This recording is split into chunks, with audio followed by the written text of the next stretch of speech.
모든 성도님들을 주님의 이름으로 환영하고 축복합니다. 우리 앞뒤 좌우분들하고 한번 인사 나누시겠습니다. 사랑합니다. 축복합니다. 한 번 더 인사하시겠습니다. 넘치는 감사로 은혜가 풍성하기를 원합니다. 혹시 나눠드린 감사 노트 잘 기록하고 계십니까? 좀 밀렸다고 포기하지 마시고 계속 한번 적어 나가시면 또 포기하지 않는 게 중요한 것 같습니다. 계속 해 나가시다 보면 또 감사에 대한 부분들을 제가 볼 때 하루하루 적어가는 것도 정말 중요한데요. 이걸 다 적어서 1년이 마무리되었을 때 지난 한 해를 돌아보면서 내가 어떤 감사를 했던가 한번 살펴보면 그것도 굉장히 큰 은혜가 되고 또 감사의 제목이 되지 않을까라는 생각이 듭니다. 설교 서두에 잠깐 좀 말씀을 드리자면 지난 주간에 어떤 영화를 하나 봤습니다. 신의 악단이라고 하는 1994년도에 북한의 칠골 교회에서 있었던 가짜 부흥회 사건을 모티브로 한 좀 각색된 영화인데요. 그 영화를 통해서 뭘 느꼈냐면 정말 하나님의 말씀은 살아 운동력이 있는 말씀이 맞구나. 가짜로 찬양하고 가짜로 예배하고 가짜로 부흥회를 하려고 했는데 그러면서 그 보위부에 속한 그 간부들이 변화되어지고 그런 일들이 실제로 있었다라는 걸 이제 탈북한 어떤 북한 사람의 이제 증언을 토대로 해서 만든 영화인데요. 그걸 보면서 자유롭게 예배하고 말씀을 정말 내가 하고 싶으면 얼마든지 읽고 또 듣기도 하고 예배할 수 있는 이게 얼마나 큰 은혜고 감사인가라고 하는 것을 한 번 더 깨닫게 되었고요. 그러고 나니까 새벽에 나와서 기도하는 성도님들을 봐도 너무 감사하고 또 이렇게 주일날 예배할 수 있는 것도 너무 감사하다라는 생각이 또 새롭게 또 일어나게 되었습니다. 우리 성도님들도 다음에 이제 이게 아마 극장에서 이제 내려지고 또 어떻게 구입할 수 있든지 아니면 OTT를 통해서 나오면 우리 교회에서도 한번 같이 보면서 또 같이 이렇게 은혜를 또 이렇게 나누는 시간이 되면 좋겠다 싶은데요. 또 개인적으로 혹시나 또 관심이 있으신 분들은 또 주변에 개봉하는 극장들이 있으니까 가서 한번 보시면 굉장히 도전도 되고 유익하다라는 생각이 듭니다. 그 부분들을 통해서 지금 내가 얼마나 감사할 제목들이 많은가 이런 것들을 한 번 더 또 느낄 수 있었으면 좋겠습니다. 오늘 로마서 2장 1절에서 16절의 말씀을 통해서 하나님의 공의와 심판에 대해서 함께 살펴보고자 합니다. 우리 사람은요 어떻게 보면 두 얼굴을 가졌다 그렇게 말할 수 있습니다.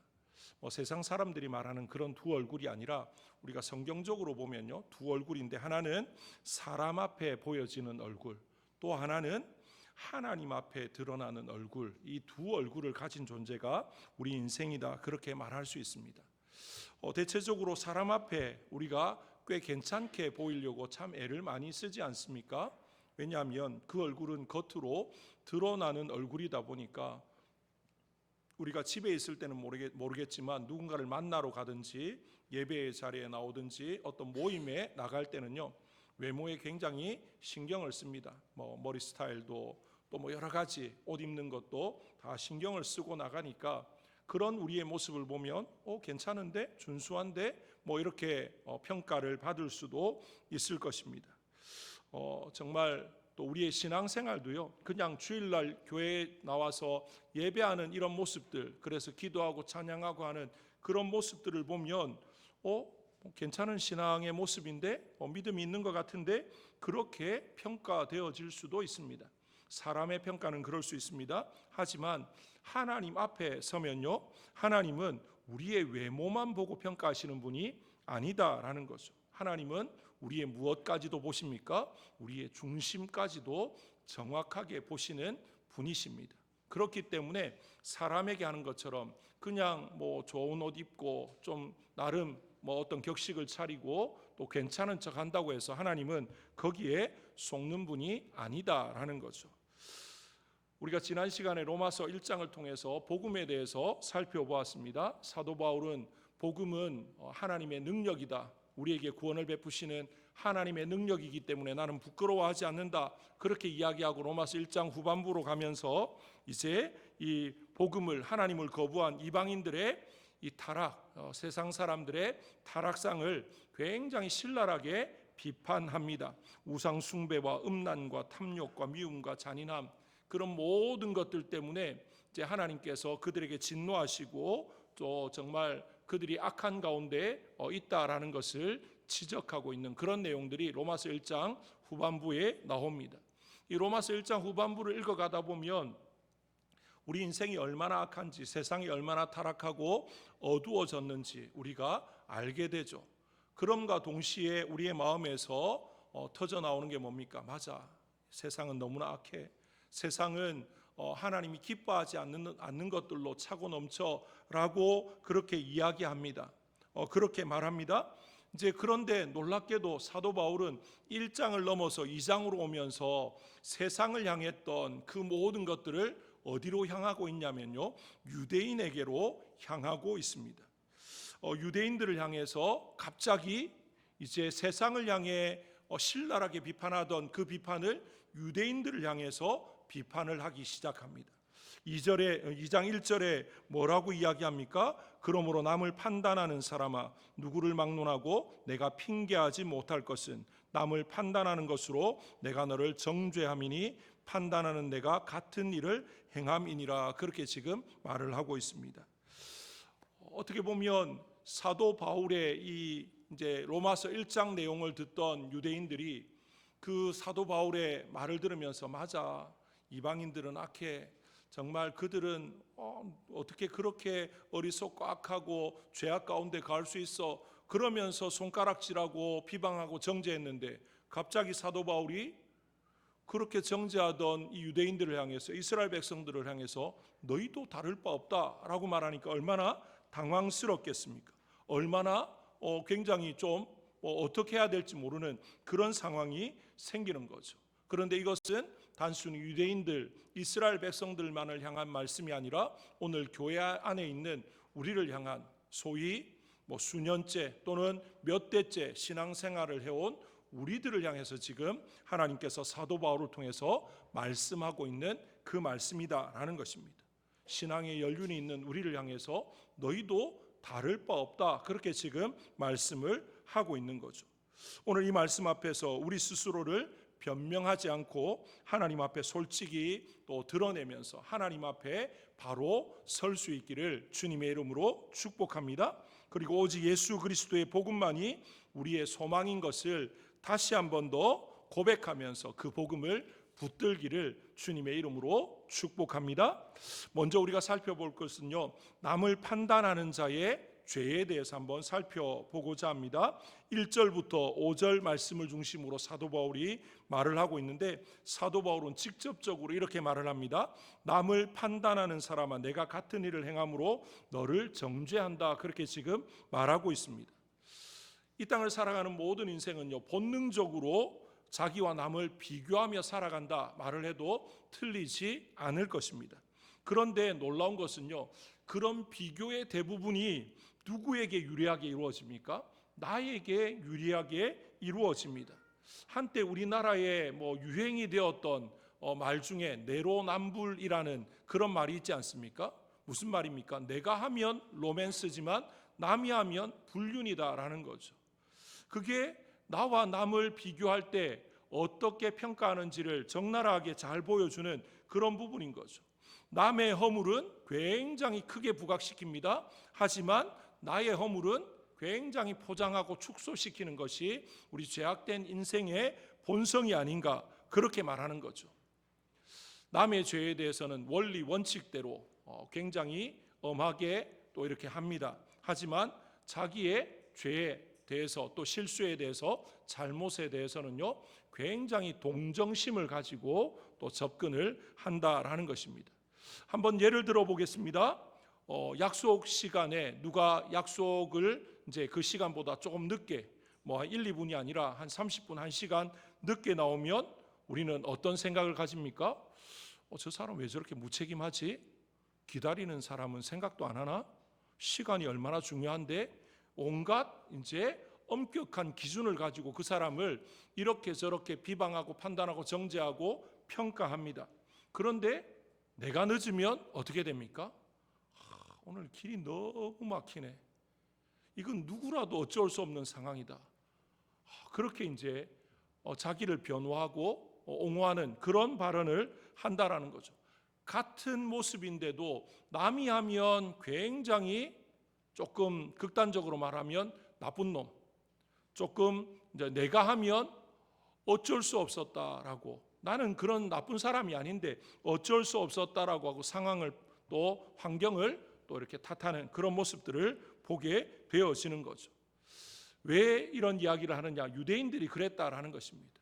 유대인들은요, 율법을 받았다는 것 때문에 자기는 하나님의 백성, 하나님의 선택받은 그런 선민이라는 그것 때문에 세상을 향해서, 이방을 향해서 굉장히 엄격하게 너희는 택함 받지 못했다라는 것, 그래서 너희는 멸망받을 수밖에 없고, 그래서 너희의 말과 행동과 모든 것은 악할 수밖에 없다라고 하면서 정죄하고 판단하는 그런 모습이 굉장히 보편적이었습니다.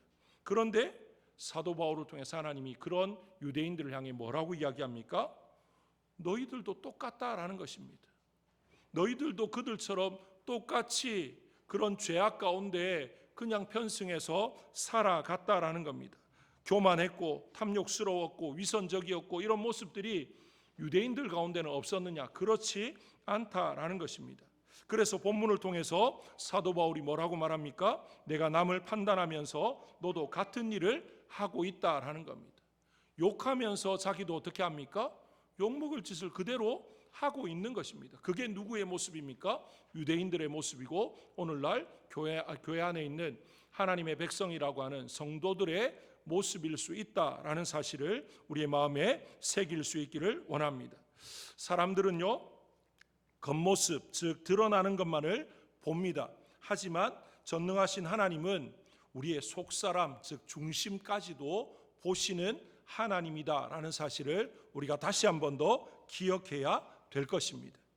하나님은 우리가 드러내고 싶은 모습, 우리가 보여주는 모습만 보고 그래 괜찮네 그러시는 분이 아니다라는 거죠. 오히려 하나님은 우리가 숨기고 싶은 모습까지도 정확하게 하나도 빠짐없이 다 보시고 아시는 분이 누굽니까? 우리 하나님이십니다.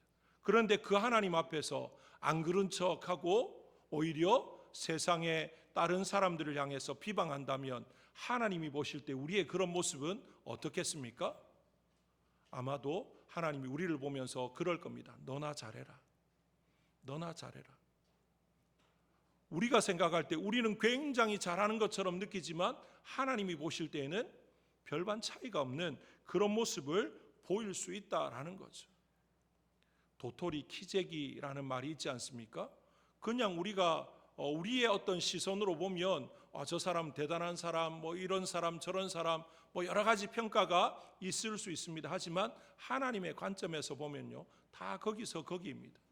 아마 여기 계시는 분들 높은 건물에 올라가 보셨던지 아니면 비행기를 타고 밑을 바라보셨던 그런 경험이 아마 있으실 텐데요. 비행기를 타고 밑을 한번 보십시오. 키 큰 사람, 키 작은 사람 구분이 됩니까? 뚱뚱한 사람, 마른 사람 구분이 됩니까? 아니요, 다 똑같습니다. 거의 점에 불과하고요. 정말 눈에 보이는 어떤 큰 건물이나 좀 저기가 어디네 구분할 수 있지. 그 외에는 다 비슷비슷하고 거기서 거기처럼 보이지 않습니까? 비행기를 타고 위로 한 1km, 2km, 한 3km 올라가도 그렇는데 저 우주에서 지구를 바라보면요, 우리는 점도 아닙니다. 보이지도 않습니다. 하나님이 보실 때 우리가 그런 존재다라는 거죠. 그런 우리가 내가 잘나고 너는 못나고 누구를 어떻게 비방하고 평가하겠습니까? 지금 하나님께서 유대인을 향해서 어떻게 보면 오래 참고 계셨는데, 그런데 유대인들은 그걸 뭐로 생각했냐면 자기들이 잘하고 있다라고 생각한 거죠. 자기들이 잘해서 하나님이 아무 어떤 징계도 심판도 하지 않으시는 그게 아닌데, 하나님의 인자하심으로 기다려주시는 건데, 오래 참으시는 건데, 그걸 오해하고는 오히려 어떻게 합니까? 그냥 잘하는 줄 알고 그 교만을 더 쌓아갑니다. 하나님의 인자를 오해하는 거죠. 그러면서 뭐라고 이야기합니까? 괜찮은데? 나는 별 문제 없나 본데? 이제 그렇게 살아갑니다. 그렇게 죄를, 교만함을 계속 쌓아가는데 오늘 본문을 통해서 하나님이 뭐라고 이야기합니까?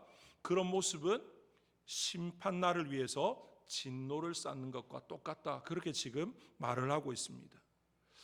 오늘 사도 바울을 통해서 이방인뿐만 아니라 유대인들까지도 하나님 앞에는 다 죄인인 것을, 누구도 남을 향해서 정죄하고 비방하고 판단할 수 없는 똑같은 존재인 것을 말하는 이 모습 앞에 겸손하게 우리 자신을 세울 수 있기를 원합니다.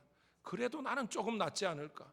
그래도 나는 괜찮은 것 같은데, 그런 교만함들을 버릴 수 있기를 원합니다.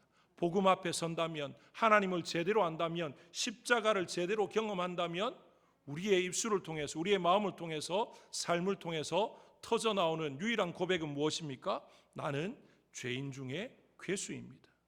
사도 바울이 그렇게 고백하지 않았습니까? 나는 죄인 중에 괴수로다, 그렇게 고백을 했습니다. 이 사망의 몸에서 누가 나를 건져낼까? 그게 사도 바울의 정확한 고백이었습니다. 하나님 외에는 방법이 없는 거죠. 아무리 내가 잘나봐야 나는 죄인입니다. 나는 멸망의 길을 걸어갈 수밖에 없고 우리의 결국은 멸망으로 끝날 수밖에 없는 죄인인 것을 다시 한 번 더 고백하면서 우리 자신을 또 하나님 앞에 바로 세우는 이 시간 될 수 있기를 바랍니다. 그 다음에 두 번째, 삶의 열매로 우리 하나님은 우리를 판단하시고 심판하신다라는 거죠. 6절 말씀 같이 한번 읽어보겠습니다. 6절입니다. 다 같이 읽습니다. 시작. 하나님께서 각 사람에게 그 행한 대로 보응하시되. 이 말씀을 오해하지 않기를 원합니다. 이 말씀을 오해하면 어떤 논리가 성립되냐면요, 구원을 행위로 받는구나, 이렇게 오해할 수 있습니다. 그런데 성경은 분명히 구원은 뭐로 말미암는다고 이야기합니까? 예수 그리스도를 믿는 믿음으로, 복음을 믿고 영접하는 그것으로 구원받는다라고 이야기합니다. 여기에서 행위로 구원받는다, 그걸 말하려고 하는 게 아니다라는 거죠. 여기서 말하는 건 무엇입니까? 참된 믿음은 삶으로 드러난다라는 것입니다. 삶이 조건이 아니고 결과인 것을 지금 말하는 거죠. 믿음이 살아있는, 정말로 생명력 있는 그런 믿음의 뿌리를 가지고 있으면 우리의 삶이 어떻게 되겠습니까? 그에 합당한 열매를 맺는다라는 것입니다. 뿌리가 살아있으면 그 과실수가 제대로 이제 때가 되면 열매를 맺게 되는 것과 같다라는 것입니다. 바울은 두 부류의 사람을 설명하고 있습니다. 하나는 선을 행하면서 하나님의 영광을 구하는 사람이고, 또 한 부류는 진리를 거부하고 자기의 욕망을 따라 살아가는 그런 사람입니다. 오늘 이 자리에 있는 저와 여러분, 우리는 어떤 사람입니까? 하나님의 영광을 구하는, 그래서 하나님의 의를 붙쫓아가는 그런 사람입니까? 아니면 진리를 거부하고 내 욕심대로 내 욕망을 쫓아서 살아가는 사람입니까? 앞서 말씀드린 것처럼 내가 교회에 나와서 앉아 있으니까, 우리 집은 몇 대째 예수 믿는 집안이니까 나는 당연히 진리를 따르는 사람, 그렇게 공식화시키지 마시기를 바랍니다. 우리의 중심이, 우리의 삶의 그 모든 것이 하나님이 평가하실 때 과연 어떤 모습인가를 다시 한 번 더 돌아볼 수 있기를 원합니다. 전자는 생명을 얻고 후자는 하나님의 진노 아래 놓이게 된다라는 것이죠. 그러면서 바울은 단호히 말합니다. 하나님께서는 외모로 사람을 취하지 않는다라는 거죠. 우리의 어떤 타이틀 가지고, 우리 교회 안에서 어떤 직분 가지고 하나님은 우리를 평가하시는 분이 아닙니다. 목사는 다 괜찮고 상급받고 구원받는다, 천만의 말씀일 수 있습니다. 하나님께서 우리의 직분, 우리의 봉사, 우리의 어떤 신앙의 연수, 또 교회에서 헌금을 얼마나 했느냐, 이런 거 가지고 우리를 평가하고 우리를 의롭다 하시는 것은 아니다라는 거죠. 세상의 어떤 직장 이런 데서는요, 성과금이라는 걸 연말이 되면 하지 않습니까? 얼마나 회사에 기여했는가, 어떤 부서가 어떤 성과를 얼마나 냈느냐에 따라서 성과 상여금을 몇 프로 이렇게 줍니다. 그건 뭡니까? 네가 이만큼 했으니까 거기에 대한 보상이다라는 거죠. 그런데 하나님은 그런 거 가지고 우리를 평가하지 않습니다. 왜 그렇습니까?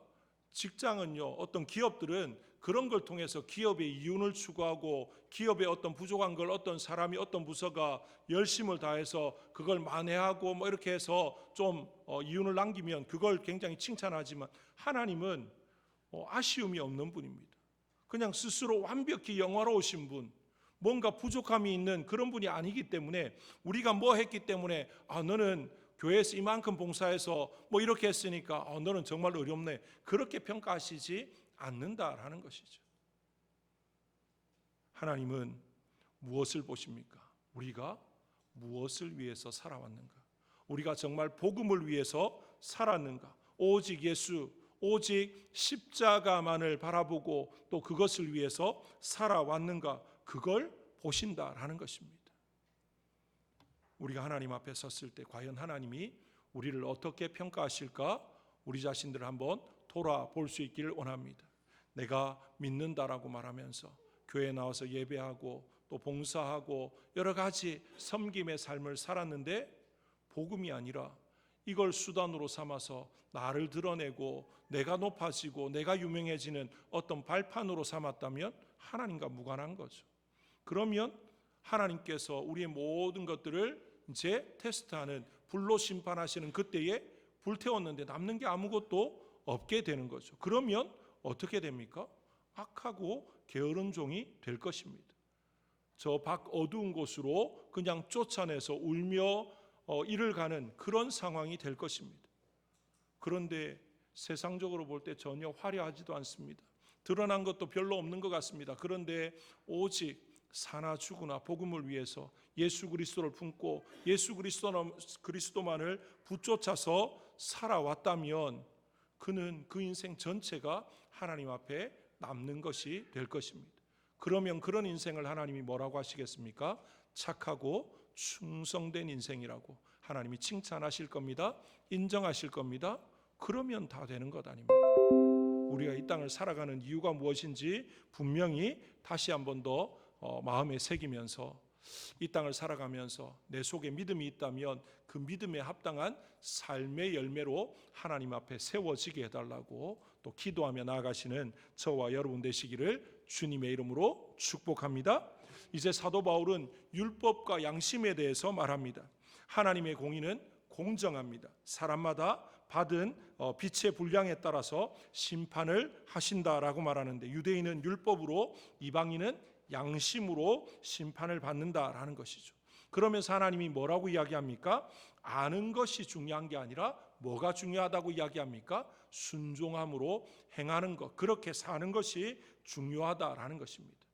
율법을 많이 아는 것, 그걸로 만약에 따지자면요, 이 유대인들 가운데 서기관들은 굉장한 사람들입니다.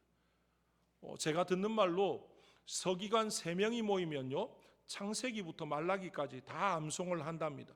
3명만 모이면 쭉 3명이 그렇게 암송할 정도로, 우리는 창세기 한 권도 혼자 암송하는 사람이 있으십니까? 제가 모르겠습니다. 과소평가하는지 모르겠지만 창세기 한 권 암송하는 분도 쉽지 않습니다. 간혹 로마서 8장, 또 우리가 은혜를 받는 또 그런 성경 1장 2장 정도 암송하시는 분들은 본 적이 있습니다. 그런데 창세기 한 권 또는 모세오경 전체 이걸 암송하시는 분을 만나본 적은 없습니다. 그런데 이 유대인들 가운데 이 서기관들의 일이 뭡니까? 성경을 필사했던 사람들입니다. 이 사람들은요, 성경을 그만큼 쓰고 읽고 하면서 그냥 다 외워버렸습니다. 그렇게 따지면 이 사람들이 얼마나 대단한 사람입니까? 아는 걸로 따지면 그 사람들을 쫓아갈 사람이 누가 있겠습니까? 그런데 분명히 하나님이 사도 바울을 통해서 말합니다. 아는 게 중요한 게 아니고, 많이 읽은 게 중요한 게 아니고 뭐가 중요하다고 이야기합니까? 그대로 순종하고 살아가는 게 더 중요하다, 그렇게 지금 말을 하고 있습니다. 그러면서 한 가지 또 이야기하는 게 그러면 이방인들은 율법을 받지 못했는데요? 라고 말한다는 거죠. 그래서 사도 바울을 통해서 뭐라고 이야기합니까? 이미 그들에게도 하나님이 율법을 심어 놓으셨다. 그게 뭐라고 이야기합니까? 양심이라는 옷으로 그들에게 심겨져 있다라는 겁니다. 사람들은 압니다. 뭘 압니까? 잘못을 하면요 불편해집니다. 이게 잘못이라는 걸 본능적으로 다 압니다. 거짓말하면서 처음부터 그걸 이거는 거짓말이 아니야, 선한 일이야, 그렇게 생각하는 사람 없습니다. 죄가 죄인 걸 그냥 본능적으로 알게끔 하나님이 우리의 양심 가운데 그걸 심어 놓으신 거죠. 그런데 그걸 계속 반복하다 보니까 무뎌집니다. 화인 맞은 양심이 되는 거죠. 그러다 보니까 어떻게 됩니까? 잘못을 잘못으로 알지 못하는 그 지경에까지 이르면 심각한 수준입니다. 어떻게 보면 돌이킬 수 없는 그런 상황이라고 말을 할 수도 있을 겁니다. 하지만 하나님이 하시면 되는 거죠. 지금 하나님께서 유대인이나 이방인이나 하나님께서 핑계하지 못할 모든 조건을 제시하고 있습니다. 유대인들은 율법을 주셨기 때문에 더더욱 핑계할 수 없고요. 또 이방인들은 우리는 유대인들처럼 율법을 받지 못했는데요, 우리는 몰랐는데요, 우리는 그런 거 몰랐는데요. 하나님께서 뭐라고 이야기합니까? 핑계할 수 없다라는 거죠. 이미 양심을 통해서 옳고 그름을 알 수 있게끔 하나님이 만들어 놓으셨다, 그렇게 지금 말씀을 하고 있습니다. 그러니까 하나님의 심판은, 하나님의 모든 것들은요 누구도 핑계할 수 없습니다. 예외가 될 수 없다라는 것을 지금 말하고 있습니다. 그러면서 오늘 사도 바울은 예수 그리스도로 말미암는 은밀한 것까지도 다 심판하시는 하나님을 이야기합니다. 16절 말씀을 우리 한번 같이 읽겠습니다. 16절입니다. 다 같이 읽습니다. 시작. 곧 나의 복음에 이른 바와 같이 하나님이 예수 그리스도로 말미암아 사람들의 은밀한 것을 심판하시는 그날이라. 아멘. 심판은 겉으로 드러난 행동만을 하는 것은 아니다라는 거죠. 하나님의 심판은 어디까지 보십니까? 우리의 마음의 동기까지도 보십니다. 우리의 숨은 생각, 감춰진 욕망. 율법에 살인하지 말라, 그 율법이 있습니다. 그래서 유대인들은 사람을 죽이지 않으면 그 율법을 범하지 않았다라고 생각했습니다. 그런데 우리 주님이 오셔서 뭐라고 이야기합니까?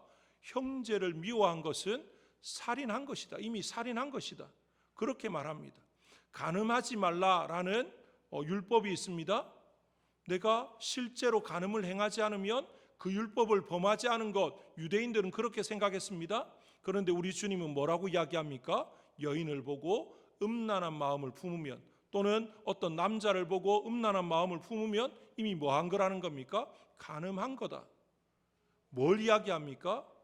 사람은, 또 세상의 어떤 법은 겉으로 드러난 결과를 보고 평가하지만 하나님은 그 마음의 동기까지, 숨겨진 그 모든 것까지도 하나님은 속속들이 다 보시고 평가하신다. 그걸 지금 말하고 있는 것입니다. 그런 하나님의 법 앞에 누가 나는 의롭다, 누가 나는 괜찮다 장담할 사람이 누가 있습니까? 그냥 쉽게 이야기하면 이때까지 우리 성도님들 수십 년의 인생을 살아오시면서 나는 한 번도 남을 미워해 본 적이 없다, 그런 분 계십니까? 나는 스쳐 지나가는 마음으로도 남을 미워하거나 질투하거나 그런 마음 한 번도 없었다, 있습니까? 제가 정말 부족해서 그런지 몰라도요, 저희 아이들을 보면서도 때로는 이런 생각이 듭니다. 말 안 들으면. 남이 아니고요, 저희 아이인데 정말로 눈물로 기도해서 하나님이 응답으로 주셨던 그런 자녀들인데도 그런 생각이 들 때가 있었습니다. 모르겠습니다. 제가 부족해서 그런 생각을 하는지 모르겠지만 아마 우리 성도님들 지나온 시간들을 한번 돌이켜 보십시오.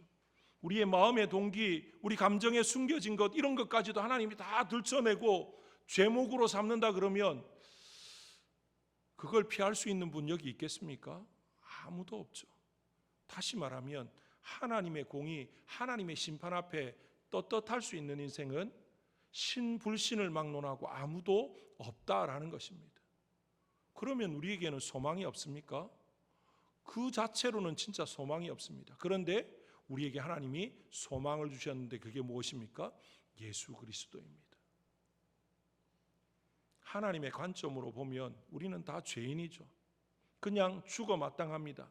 멸망받아 마땅할, 아무 변명도 뭔가 항의도 할 수 없는 그런 우리입니다. 왜 그렇습니까? 하나님의 기준에 부합할 인생은 세상 어디에도 없기 때문에.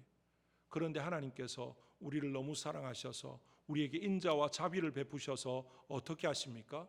우리는 아무리 애를 써도 아무리 노력을 해도 하나님이 정하신 기준에 도달할 수 없는데, 그 하나님의 기준에 도달할 수 있는 유일한 분이 누굽니까? 하나님 자신입니다. 하나님 자신이신 그 독생자 예수 그리스도를 이 땅에 보내어 주셔서 하나님의 기준을 하나님 스스로가 만족시키고 뭐라고 이야기합니까? 그걸 믿으면 너희도 여기에 도달한 걸로 내가 인정해 줄게. 하나님이 그렇게 말씀하시는 거죠. 그게 소망입니다. 내가 해야 되는 게 아니고요. 예수님이 하신 걸 그냥 믿기만 하면 뭘 해준다는 겁니까? 우리도 그 기준에 부합했다고, 합격이라고 하나님이 인정을 해주신다라는 거죠. 이게 얼마나 놀라운 일입니까? 이게 바로 하나님의 공의고 하나님의 심판이다라는 것입니다. 그 하나님의 공의와 심판에 어떻게 보면 과정이요 결과라고 할 수 있는 예수 그리스도 그 십자가, 이 한 해를 시작하면서 다시 한 번 더 굳게 붙들고 나아갈 수 있기를 원합니다. 이 한 해 동안 십자가를 놓지 않으면, 십자가를 굳게 붙잡고 십자가를 바로 바라보고 그걸 깊이 묵상하고 그 능력을 경험하면 우리의 삶에 넘치는 감사가 있을 겁니다. 하나님의 풍성한 은혜를 날마다 경험하게 될 것입니다. 왜 그렇습니까? 그 복음은 능력이기 때문에 그렇습니다. 우리를 살리는 능력이고, 우리를 회복시키는 능력이고, 우리를 변화시키는 능력이고, 우리를 새롭게 하는 능력이 바로 복음이기 때문에 그렇습니다. 그 모든 것이 어디에 있습니까? 하나님 안에, 예수 그리스도 안에, 복음 안에 있다라는 사실을 기억하시고, 그냥 눈 가리고 아웅하는 식으로 그냥 겉모습으로 대충 폼만 잡고 그냥 분위기만 그렇게 하는 것이 아니라, 실제로 화려한 외형은 없어도 우리의 중심으로 하나님을 정말로 사랑하고 하나님만 붙들고 의지함으로, 그리고 율법의 그 말씀을 날마다 읽고 묵상하는 거기에서 그치는 것이 아니라 그 말씀 한 절 한 절 살아내기 위해서 힘쓰고 애쓰는 저와 여러분 되시기를 주님의 이름으로 축복합니다. 지난 한 주간 새벽 기도하면서 어느 날 새벽에 갑자기 떠오른 찬양이 하나 있었는데요, 소원이라는 찬양입니다. 거기에 보면 삶의 한 절이라도 그분을 담기 원하네라는 그런 가사가 있습니다. 삶의 한 절, 우리 인생 성경대로 하면 70이고 강건하면 80, 요즘은 100세 시대 이야기하는데, 그 삶의 한 절 어떻게 보면요, 이게 뭐 몇 분이 되지 않을 수도 있습니다. 그 단 몇 분이라도 주님을 닮을 수 있다면, 주님을 좀 드러내는, 정말로 주님 같은 그런 삶을 살아낼 수 있다면 얼마나 대단할까, 그런 생각을 해보았습니다. 정말 2026년 이 한 해를 살아가면서 이제 오늘 1월 18일입니다. 1년 365일로 해서 18일을 빼면 이제 347일 정도 남았지 않습니까? 남은 347일 중에 시간으로 따져서 단 한 시간이라도 온전히 주를 위해 살고 주님을 드러내고 주님의 마음에 합한 그런 삶이 될 수 있다면 얼마나 좋을까, 그런 생각을 해보았습니다. 우리 모든 성도님들, 하나님 앞에서 어떤 눈에 보여지는 외형이 아니라 우리의 중심, 정말 하나님이 보시는 우리의 삶의 중심, 이 모든 것들을 하나님 앞에서 바로 세워가는, 그래서 하나님이 보실 때 인정하실 만한 그런 삶으로 올 한 해 하나님께 영광 돌려드리고, 또 그 하나님이 우리의 그 삶을 통해서 또 기뻐하시면 우리에게 어떻게 하시겠습니까? 한량없는 은혜를 내려주실 겁니다. 그러면 우리는 우리의 삶에서 넘치는 감사로 또 하나님께 찬송하는 그런 삶으로 계속 이어져 갈 수 있기를 주님의 이름으로 축복합니다. 우리 시간 합심해서 한번 기도하겠습니다. 하나님,